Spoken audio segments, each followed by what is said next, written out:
Hello guys! Welcome back to my channel, nots'rc. Today we will review and test run the WL912A RC boat.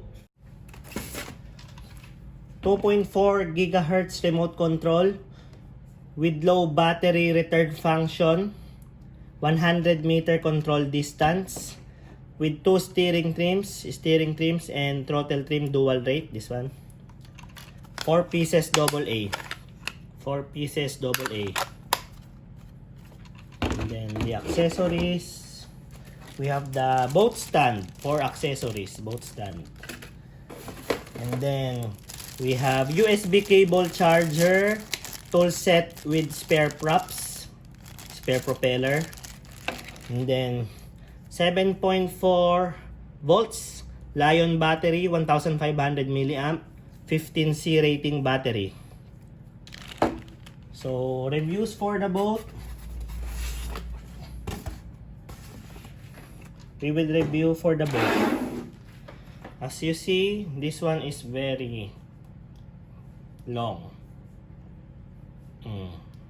Look at that. We have to open it.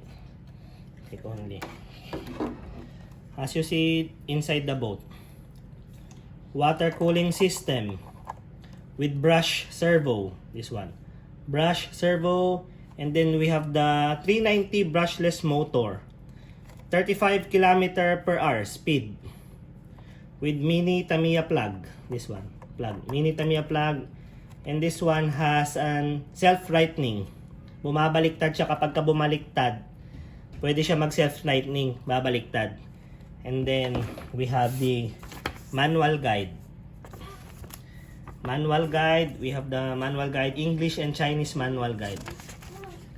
So, ang charging time nito guys, mga 120 minutes, which is 2 hours.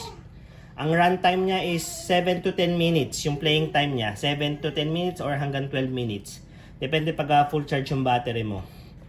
So, sana guys, may natutunan tayo sa simpleng reviews.